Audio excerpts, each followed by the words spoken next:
Welcome back. West Virginia is gearing up for another potential court battle with the Environmental Protection Agency over proposed power plant regulations. The new rules would force coal and natural gas-fired power plants to shut down or adopt costly carbon capture technology. West Virginia AG Patrick Morrisey joins me now with more on this. AG, great to see you. Thanks very much for being here. You've sued the EPA before. You've taken this challenge all the way up to the Supreme Court and won. Tell me what you're expecting, how this plays out, and what these rules have meant for West Virginia.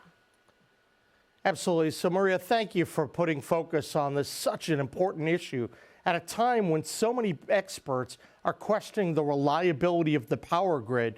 The Biden administration is trying to put one coal-fired power plant after another out of business, and they've made a really stark choice for West Virginia. Either close these coal-fired power plants or try to rely on these new, unproven technologies that have never made it yet in the marketplace, whether you're talking about carbon capture or the green hydrogen.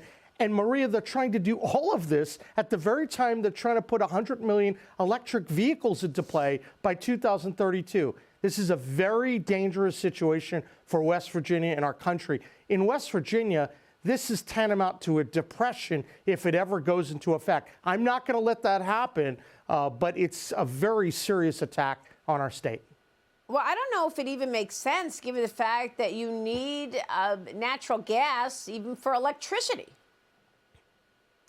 Now, look, Maria, none of this makes sense. Look, they're trying to close coal-fired power plants down at all costs. They're trying to harm gas, and they're trying to say, why don't you put these new unproven technologies? But the Clean Air Act and the statutes are very clear. You have to have achievable technologies. They have to be adequately demonstrated. Also, Maria, you remember last summer, we had a phenomenal victory at the U.S. Supreme Court where we made it really clear you can't put a bullseye on a particular form of energy and say, let's just wipe it out. You actually have to go through Congress to initiate this process. And once again, we think they're overstretching. It's completely inconsistent with West Virginia v. EPA. And that's why if this ever gets finalized, we'll be in court right away. We'll challenge it. And I think we're going to win again. Well, this administration has an all-of-government approach to this climate change agenda. It's also inserting costs for businesses to change the way they approach this. What kind of a cost would you say it has meant for businesses in West Virginia? Oh, it's devastating. The Inflation Reduction Act and these attempts to drive this radical climate agenda really hurt West Virginia a lot because we've been starting to see a rebound. We had a lot of new job starts and opportunities.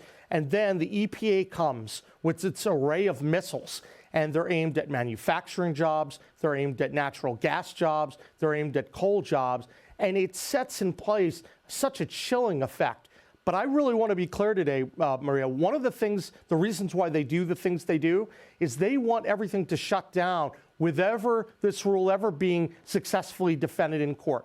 This rule is not ever going to be implemented because it's not in compliance with the law and the West Virginia v. EPA case. But they're trying to scare people into shutting plants down. That's hurting our jobs. That's hurting the price of energy, which is going to be soaring in West Virginia because right now we still rely so heavily on coal and natural gas. Well, this is basically this administration's MO, the way that they've operated from day one. They basically send stuff out into the ether to see what sticks. They did that with the COVID-19 mandate.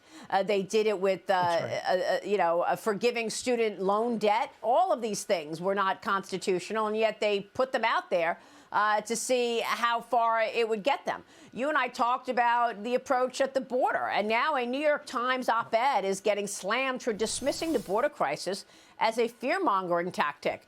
The authors write, quote, broadly speaking, Republicans want you to be scared of immigrants and Democrats want you to be scared of Republicans. AJ, you've been to the border plenty of times. Is this a fear-mongering exercise? No, look, I think people know that this administration has failed so miserably at the border. That's why so many attorneys general have called for Mayorkas to be impeached, and we've shown the spotlight on Blinken and Garland because they've utterly failed their most basic duty: protect the homeland. And they failed in this regard. And fortunately, a lot of states and state attorneys general have been stepping up and pushing back. But Maria, I will tell you, we feel the border impact in West Virginia through all the fentanyl that's flooding in to our state. And I've been pushing that. But West Virginia has seen so much death from all of this illegal fentanyl coming in, through these illegal aliens coming across the border. It's a disaster. It's killing people. And that's why I've been pushing so hard to stop it.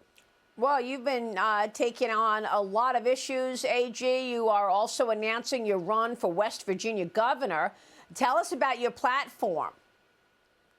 Absolutely. So, Maria, thank you. First of all, anyone who likes what we do as Attorney General, you just wait. Imagine when we bring the full weight and authority of state government against the feds, because we've been a national leader going after federal overreach. But when I'm in the governor's position, we're going to be able to push back even more aggressively.